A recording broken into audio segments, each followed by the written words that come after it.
Hi, I'm Connie Whitman, your host, and you're listening to Enlightenment of Change on webtalkradio.net. Thanks so much for joining me this week. My motivational quote is by Samuel Smiles, and he says, "The greatest lesson of biography is to show what man can be and do at his best. A noble life put fairly on record acts like an inspiration to others." Perhaps you've been in your current position forever. Maybe you're thinking about making a career change or starting a business, no matter the circumstance. Shouldn't we all have an updated bio? Because you never know. Now, I want you to think for a second, what would you include if you were to redo or set a current bio? You may be asking yourself, yikes, where do I even begin? You may feel that this perhaps could be a very daunting task. I know I do. Well, today my guest is Michele De Lima. She's the founder of Right Transformation, LLC. And Michele helps purpose-driven entrepreneurs like me write hot copy that attracts clients they love. Her excitement to empower others runs really deep, and before creating Right Transformation in 2010, she was a senior portfolio manager at a top international bank, helping startups to Fortune 500 companies, multinationals, tell their story and secure the millions they needed to grow and thrive. Now, along with feeding her learning addiction via world-class marketing experts, her greatest delight is helping amazing private and group clients claim and express their purpose, passion, and power through the written word. I know I need help with that. That way, they have more fun and success growing their business and making the uplifting impact they desire. So please help me welcome my very good friend, Michele De Lima, to the show. So Michele, thank you so much for being on today. Thank you, Connie. I'm really so happy to be here with you. Yeah, and just so everybody knows, you did help me with my bio because I am definitely better, Michele, right, at speaking the word than at actually writing down my thoughts. I'm really good at brainstorming and talking, but I need someone to pull out my little gems of wisdom to put on paper. So thank you for helping me with that, and I'm excited to actually I think talk about this important topic. Whether you're a business owner or you work for a company, everybody should have a bio or an updated bio, right? Oh, I agree, 100%. Yeah, there's so many reasons why you need a bio in today's world. Well, let's talk about that. Why is having a bio so important? What have you found? Okay, well, first of all, just think about how many places that it is important. If you're a business owner, you'll need a bio for your website. Maybe you have an online business and you need it for sales pages and landing pages. Maybe you speak on stage or you're a guest on podcasts, and guess what? You need a bio in order to be introduced. Maybe you're doing your own workshops, retreats, events, and you need a bio in order for people to want to hire you.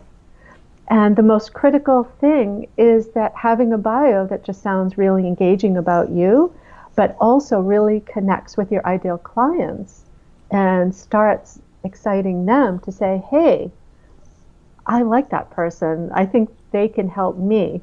So that's why it's critical. And there's so many other reasons, but that's like one of the big reasons why it's so critical to have a bio that's updated and polished and ready to go.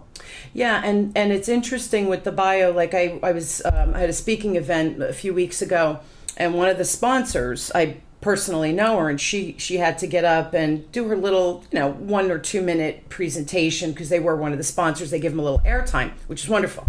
And as she was going through, she did a really nice job of talking about the company she works for and the history and what her role is. And it's got to be short because they only give you those few minutes at the beginning of the event.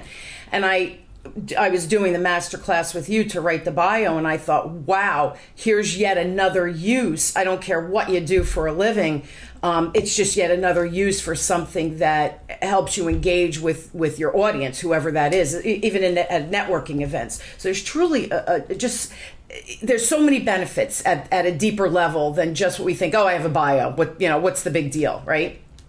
Exactly. And I think what happens is a lot of people kind of, because they haven't learned another way, they kind of fall into this pitfall, as I call it, about just saying, oh, well, my bio is just my history, my credentials, when in fact it can be so much more, because it can be such an amazing connection that you draw between what's going on with your ideal clients and what you can do for them. Absolutely. And then when you start painting that picture, so they say, like, and they can see it, like, oh my God, that's the problem I have, that's the challenge I have. Now I can see how, like, Connie can help me solve that. And if you can depict that in your bio, all of a sudden you get people that are really interested in you, and all of a sudden your bio becomes like such a huge asset for you. And whether you're using your bio and essentially speaking it at networking events, or, you know, in person on stage or on podcasts, or it's through the written word in your websites, it's the same difference. You can really excite people when you have a bio that really connects with your audience. Yeah, it's an advertisement of you. So the person that's hiring you or buying from you, whatever the case may be, they kind of get a taste of who you are in advance. So it's like a billboard, right? It's your private little billboard. Yeah.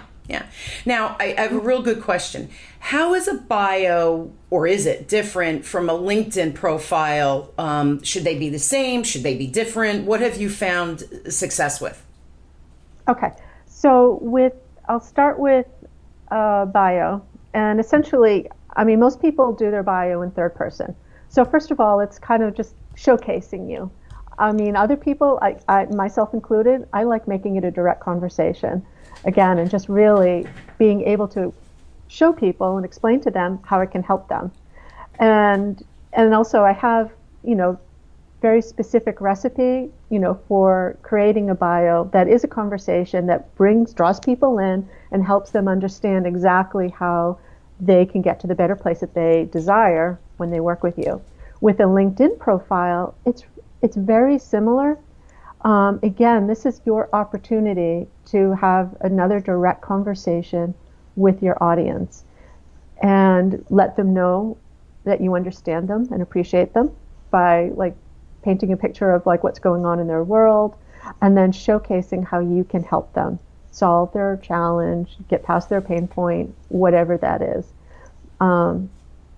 And so in a way, they're very similar. There's probably a few differences in how you're laying out the copy and you're laying out the message, but essentially, in both instances, it's an opportunity for you to help draw somebody in by showcasing how you can help them.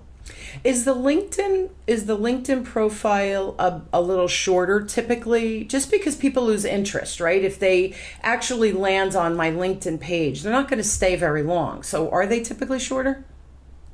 Well, you just hit upon, like, a really critical point for both pieces, both the LinkedIn profile and the bio, and actually anything anybody writes. What can you say in those first couple of sentences that's going to grab somebody's attention? Because guess what? You've only got seconds, maybe 3 seconds, maybe 5, to grab somebody's attention so that they're excited by what they read and they're like, hey, you know, they're talking to me, and then get them to keep reading. So for your LinkedIn profile, it's those first few sentences and a call to action in that first paragraph that appears before you get to the read more. So what are you going to say that's just going to sum up, like, all the goodness that you can share with them, with your ideal clients, to get them to want to read more? And it's the same with your bio. Like, where most people start, like, with, oh, my history, or, you know, these are my credentials. There's another way to create a bio, which you learned. Yes, I did. Totally entitled to ideal clients. So they're like, oh my God, she's talking to me. And that's the goal for any marketing piece. And it's interesting because, example, when I'm speaking, right, and somebody reads my bio, they could see me, I'm going to speak. So, okay, if the bio isn't perfect, no big deal, because then it's an opportunity for me to get up and speak and show them who I am. But on LinkedIn or on your website, right, if you're a business owner, now it's in writing. So if in that first couple of lines you're not engaging, like you said, where they're like, who is this person? Who's this chick? I need to know her, right? I need more information. So I think in the written word, always, writing is so much more critical to be very on point, very precise. Because when you're speaking, people can, even if you don't say it perfectly, people see you, they can touch you, feel you, get your vibe, all of those things that they can't get. So maybe here's a good question. On LinkedIn and the website, then, my feeling is that the written word sends out the vibe of who I am. Right? Yes. Yeah. Very much so. Yeah. And that we can't accomplish. Live you can. In writing, you have to be right on point. Oh, yeah. Oh, yeah. Now, you just opened up a whole wonderful can of worms about, really showing up fully. So in your bio, as you're writing, you really got to show up who you are. And that means all out. Like, what are your gifts? What are your superpowers? What do you believe in? Why do you care so much about your ideal clients? And showing up with your personality and how you talk and what your energy is. Because the more that you show up in your bio, the more when the right person comes along, they're going to be like, oh my God, who is this person? Just like what you're saying, who is this person? I really have to know them. So another pitfall, what often happens, though, is people are very either shy or humble. They don't like writing about themselves. And what happens, that really holds you back. So that when people do show up and they read the bio, if you've been too humble, too shy, not willing to really show up, then they're going to get this very wonky image of you. And it's not going to be the image of the person that they would want to hire. So you could be like two ships passing in the night because they're just like, I don't get it, next. It's funny.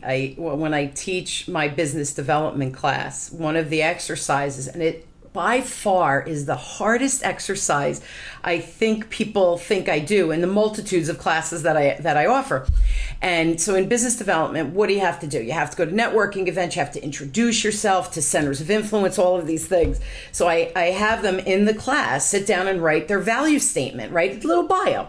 And it's for their 30-second commercial. So when they get in front of whoever their client is, networking event, whatever the event is, they have that 30 seconds, that little pitch that they could give. At the end, and I make them stand up and present it, which they hate because, it's public speaking, right? And we all love that. I mean, I love that, but nobody else does. So anyway, it's so funny, Michele, because they'll sit there and I'll see them all not move. They just look at the paper. And so I'll say, who's stuck? Like, raise your hand. And then I'll just start to ask them questions. Like, if I sat with you, what would be the first thing you want me to know about you? And it doesn't have to be professional. It could be something just really cool that you think will connect with me. Maybe that you speak 2 different languages or 3 different languages. Now that would intrigue someone like me because I don't. I understand Italian, but I don't speak it. So when people like I meet, they speak 3 or 4 languages, I'm like, wow, they're smart. Right, like you're brilliant if you could speak 3 or 4 languages. So they get stuck. And you know what the number one thing they said is just what you said. Oh, I hate talking about myself. Oh, I feel like I'm bragging. Oh, and then the answer is, but if you don't tell people, how the heck are they going to get to know who you are? And the bio, even a brief 30-second bio, is just a really critical piece to having that happen. So what do you see most people do? Like that's a pitfall I see, and you kind of mentioned it, that I don't like bragging about myself. What do you see people putting in their bio that you read it and you go, oh, this is so bad? Oh, yeah, okay. Well, we touched on this earlier. It's starting off with your credentials and your history. So think of it this way.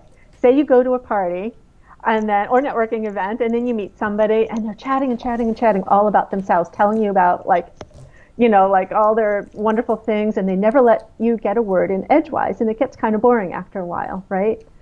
Well, that's kind of like the same, and you're just like, let me out of here. It's repulsive. It's the same with your bio. Because if you are going on and on about yourself and not taking a breath and thinking about the other person and what's in it for them and why they should even care about what you're saying, you're essentially doing the same thing. You're turning people off by having all the focus on you. So the bio, you actually make it a conversation versus blah, blah, blah, blah. Charlie Brown's teacher, want, and that nobody's even listening. They're like, when she stops talking, I'm going to tell her what I do, right? That's what we do at networking events. We take turns talking at each other. Exactly. And that's, and that's why so many people say, oh, my bio doesn't do anything for me. It's because that's what they're doing with their bio. They're not thinking about it as an amazing conversation that you could have that's super inviting and exciting and enticing for your ideal clients. and positioning your bio that way by, some of the first things out of your mouth. What's going to intrigue somebody that you want to work with? What can you say that they'll be like, oh, she's talking to me, and oh, look at that's what she does. I want that. Oh, I want to read more. Absolutely. Now, what are some of the success building benefits that you've seen with your clients when they've transformed that bio and really made it into this kind of conversational versus, I've been in sales 35 years, I have my own business for 17, blah, blah, blah, blah, where nobody cares. They're like, oh, good for you, right? And so what are some of the successes you've seen? Well, you just totally set me up for one of the biggest ones is when you have a bio that says I've been doing sales for 35 years and da da da da da. It's like insert name here. You could almost put any name on it because it's not individualized, it's not personalized. But instead, when you dig super deep about the transformation, the gifts that you bring to your ideal clients, and then really paint that picture for them, and then really interpret your rich history and your credentials, you interpret them so you answer the question, why should my ideal clients care? Then all of a sudden you start crafting a bio that nobody else could ever put their name on because it's like your own DNA is just, it's like spilling out on the page. This is who you are. They're not going to see that anywhere else.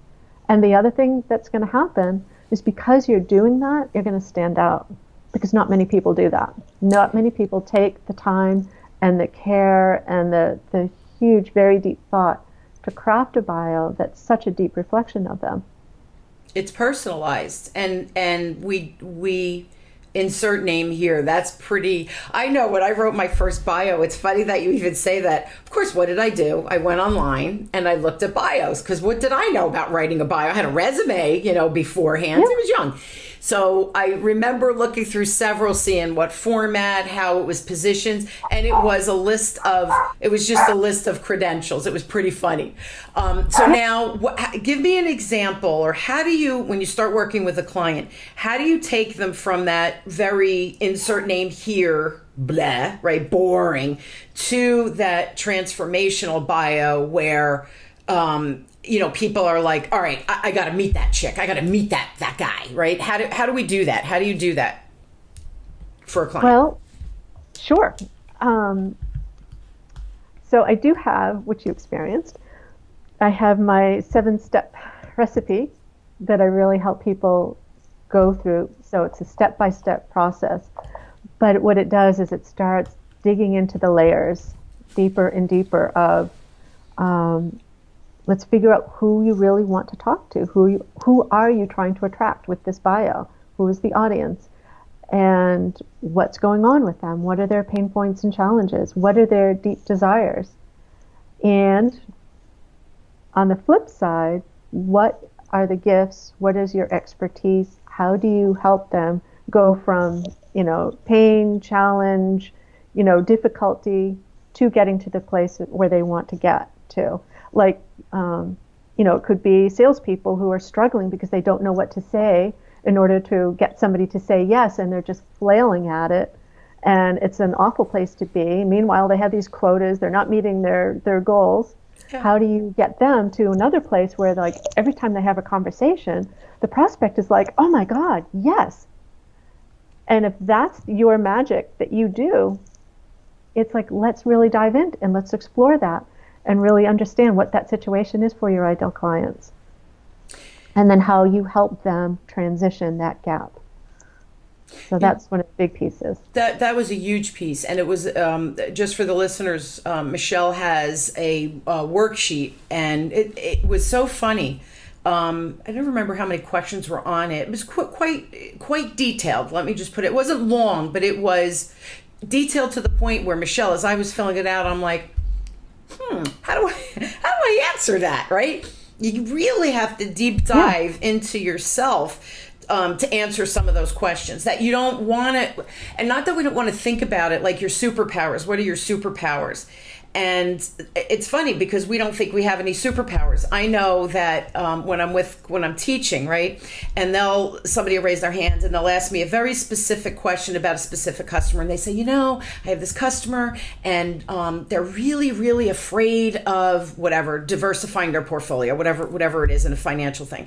And I'll stop and think for a minute, and I'll say, well, I think these would be the questions that I would ask them, and I would give them 2 or 3, 4 questions to ask. And this is their reaction every time. Oh, how do you do that?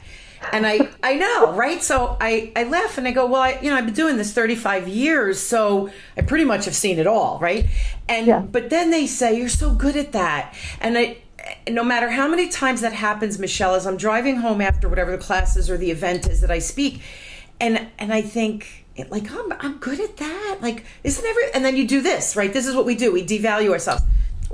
Can't everybody do that? Everybody's good at that. So with the worksheet, as I went through your worksheet, it was the same kind of thing. Like, I guess I can simplify a sales dialogue so it's just really an honest, open, heartfelt conversation. And that's where the magic happens, because it's just authentic and honest, and it's not thinking about quotas. It's just truly thinking about, focused on who that client is. Well, that's a superpower. Who knew, right? But who knew, Michele?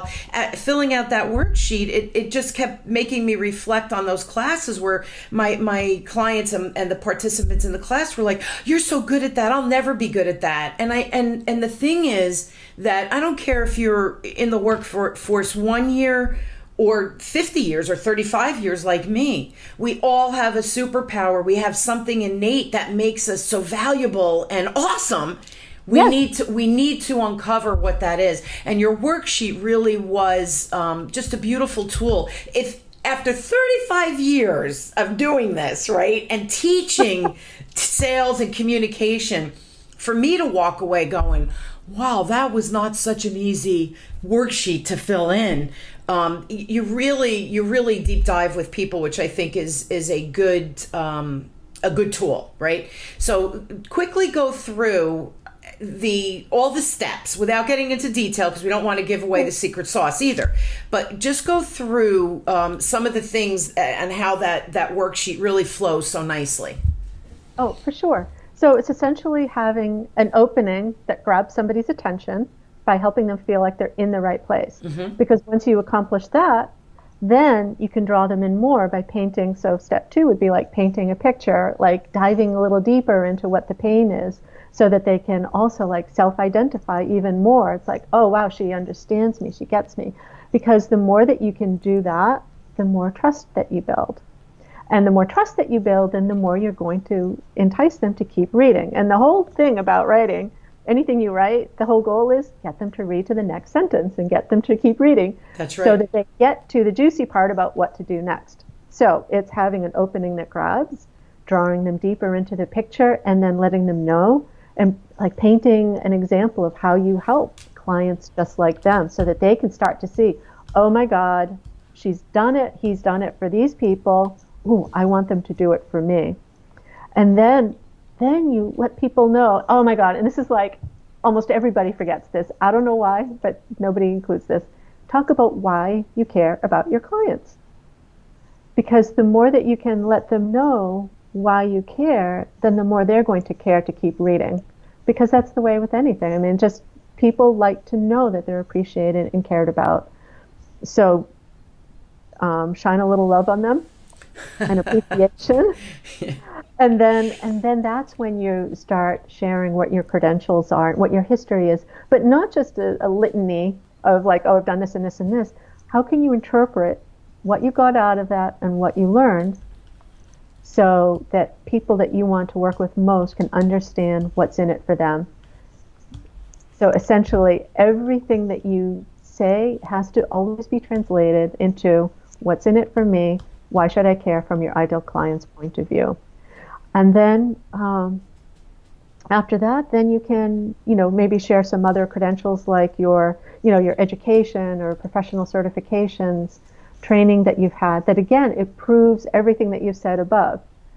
And then just round it out at the end with something that's fun about you, so that they can see that, like, oh wow, this is like a living, breathing person, and they have some fun things going on in their lives. And then if it's appropriate, it's not always an appropriate, like for your about page on your website, yes, you want to have a call to action. In other cases, you don't need a call to action. But that's like the very super high level steps that you would want to take in order to create a bio that really connects with your ideal clients and your ideal audience or your ideal employer or whoever else you want to connect with. Yeah, and it's interesting. You kept saying what's in it for me, like what's in it for the client or the person reading or the potential customer. And that's sales, right? So a bio is just almost that first piece of the sales process of this is why I care. This is what I do, right? This is how I help people. This is what's in it for you. That's always number one. Everything that comes out of our mouth really should be about what's in it for the customer. How can I benefit you? How can I help you? How can I move from point A to point B, whatever the situation is? And the bio is just another level of that professionalism of why someone should want to work with me or deal with me, and it should be on a professional professional path. Do you think that finding a career event or an accomplishment, maybe a big meaningful one, and summarizing that, is that kind of good to use in a bio, or is that like too detailed? I think that can be absolutely appropriate. So here's the deal. I mean, all of us have very rich lives. We've all done a million things. We have so much experience, so many pathways. If you tried to cover it all, you'd have a book. But instead, what you have is maybe 300 words to maybe 800 words, depending on, what you want to share and how much of your journey you want to share and how much is appropriate for your ideal clients. So what I advise clients to do is to curate that story. Only choose that sort of like golden thread through your history and through your experiences and the people that you're working with, so that everything is connected to helping your ideal clients, the people that you most want to reach with this bio, helping them understand how you can help them. So yes, if you have some amazing accomplishment, like say you put on this event for an organization and you just, you just raised like $1 million or something like that. Guess what? If you're an event planner, or if you're, that's an accomplishment you would want to share. So whatever that thing is that you're thinking about, just make sure, how can this help my ideal clients get to know me better and see better how I can serve them? So do lots of brainstorming. Think about all those amazing things that you've done in your history, in your work history. Brainstorm the accomplishments and the things that you loved about the work that you've done or the history that you've had, or look at your own life and see like what in my life has helped me get to this place now. And does that help your ideal clients get to know you better and feel more trust and feel more excitement to work with you? Yeah, and I just don't think we spend the time doing that. And I loved in your masterclass, it was 3 weeks, I think, so it was pretty fast moving, which for me is a good thing, because I've got so many things going on.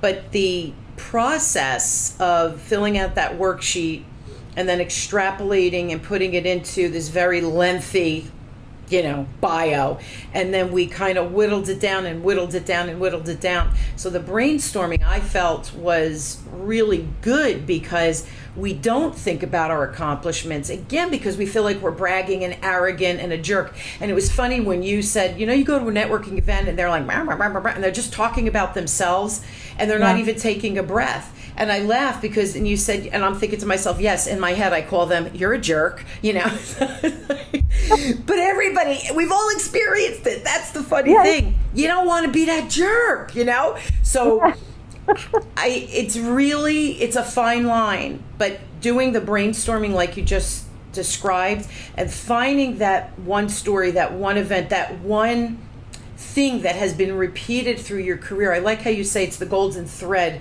that goes through the entire bio. I think that is a brilliant piece as well. I just have to share, we're out of time, but I do have to share the experience of going through this process. Now, I've had a bio for 17 years, Michele. I mean, this isn't a new concept, right? I've been in business 17 years.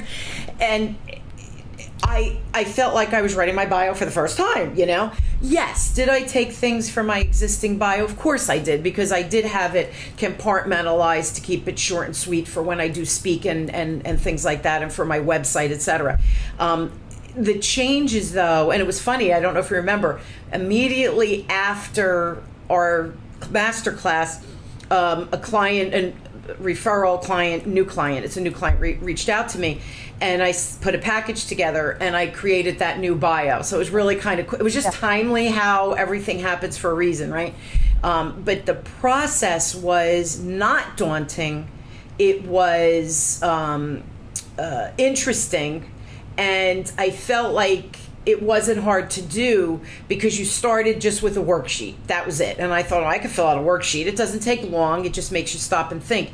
Then pulling the pieces out, that was a little bit harder. And then you're really good at helping with the editing and flipping sentences so that it's more refined and more straightforward. So I really do love your masterclass. Now I know that, and I'm going to give your website and everything, but you run multiple masterclasses throughout the year. So even if you're not doing one today, you might be starting one in 2 weeks. Or if you get enough of people reaching out to you saying, hey, I need help, okay, you can pull a master class. It's already created, so it's easy for you to pull it together, correct? Absolutely. Yeah. And we did it, we were from all over the country that were on the master class that I was in. So we did Zoom, which was beautiful. We could see each other, the other folks on. We built a really nice, again, it expanded our network. I don't know if that's a byproduct of what you're creating, but I feel like I have these additional professionals now in my network beyond New Jersey, because they're outside of my immediate network. So just, it was really for me, it was a value added experience. Anybody that needs a bio, I think you need to do this because it's just really helpful. And see, for me too, Michele, simple, stupid works. I don't think I'm a stupid person. I think I'm highly intelligent. But when we make things more complicated than they need to be, we won't do it. My bio is good enough. This is just too much work. It's too hard. Yes. So you broke it down, I think, into simple, stupid steps. Again, not that you're stupid. I think you're highly intelligent. But when we could keep things at that simple level, it's easy for people to execute, and then we have success. And that, to me, is, the win-win that we're looking for, right? Absolutely. And just helping people understand things that they probably just never even thought of. Yeah. Just because it's not their profession. They're experts in everything else. And so they just didn't know. I agree. And I didn't know a lot of things. And I'm pretty darn smart. So if you would like more information, please go to Michele's website. It's, of course, www.writetransformation.com, but write is spelled, and I love this, WRITE, right? Transformation.com, or email Michele directly if you have specific questions. You can reach her at Michele@writetransformation.com. Guys, if you have any questions for me, please reach out to me directly at Connie@WhitmanAssociates.com. I will respond personally. If there's a topic you want me to cover on the show, or you have a question about sales or leadership or coaching, just shoot me an email, and I'm really, really happy to help. Also, my partner and I on Wisdom Decoded, we still have our free communication style assessment for all of you. Just go to wisdomdecoded.com. Right on that landing page, you'll see the free assessment. You get a little report, and it just shines a light on your strengths, and I love the word superpowers, and really your superpowers that you bring to the table, as well as challenges that we need to address to become better at communicating. Michele, thank you again for sharing the simple yet difficult process. And I'm saying that, because your process is simple. I think writing the bio we make difficult because we're not really sure what to include, what to exclude. So thank you for that as well, and sharing your insight. And really the point of a bio is for us to gain engagement from whoever that is that we're speaking to. It's bottom line, right? Yes, thank you, Connie. Thank you. It's been wonderful being here with you today. Yeah, again, thanks for the masterclass, and thanks for coming on the show. I felt this was a really important topic for us to change into who we need to become, or who we hope to become. I think a bio is just another crisp, clean piece of our professional profile that's needed, and that's why I did ask you to come on the show. So just thank you, and thank you for simplifying. Again, I think we make things much too complicated in our life, so truly thank you for that. Okay, thank you, Connie. A real pleasure. I hope you guys will join me weekly as we question, build, and discover together how to grow and challenge ourselves. Yet another tool was just provided to you by my good friend Michele. And we really do need to embrace change and realize that it's so possible. And in this example, makes it easier than we think it has to be. So thank you again, Michele. Thank you all for joining me. You've been listening to Enlightenment of Change with me, your host, Connie Whitman, on webtalkradio.net. Thank you all. I want you to have a wonderful, exciting, and hopefully inspired week, that you take this advice and maybe take a look at your bio so you show up and just look a little bit more professional. Thanks, everyone.